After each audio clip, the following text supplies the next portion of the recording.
So I just cleaned myself up after watching the last 3 or 4 episodes of the final season of Firefly Lane.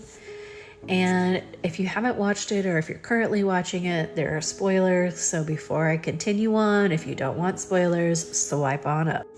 Okay, for those of you that have stayed behind.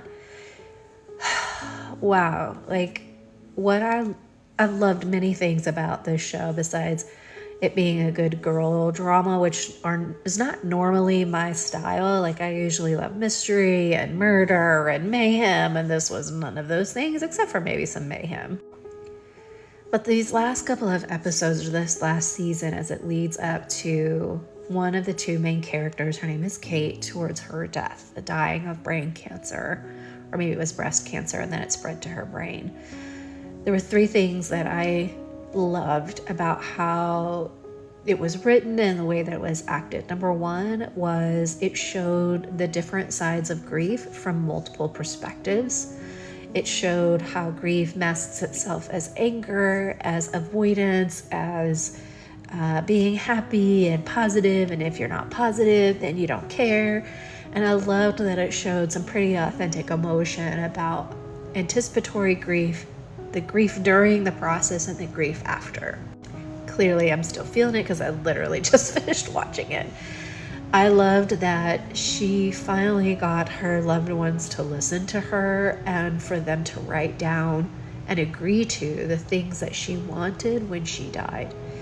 And she's very matter of fact about it. There wasn't a lot of drama behind it. It was, here's what I want. I need you to write it down, and I want you to follow through with it. There was even a moment where Kate kind of reverted back to a memory from when her child was really young, way in the past, and her husband kind of had her repeat what she asked, and he just met her right where she was at, like agreed with what she was asking for, even though it was asking for a child that was 10 years younger. And the final thing was at the very end is when Kate's best friend said she can't go into the funeral, she can't go into the service.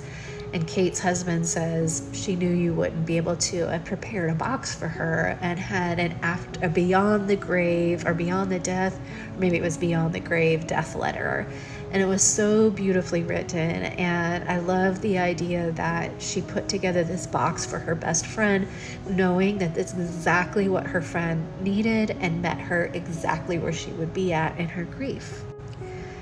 And it just continues to affirm, 1, I'm doing the work that I'm meant to do as a death doula, as a grief doula, and a supporter of the person that is going through their transition, as well as the rest of that person's community.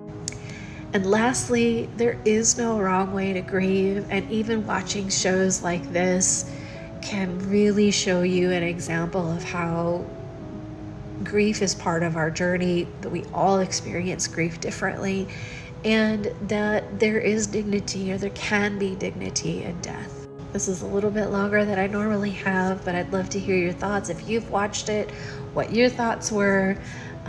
And yeah, I would just love to hear what you all have to say about it.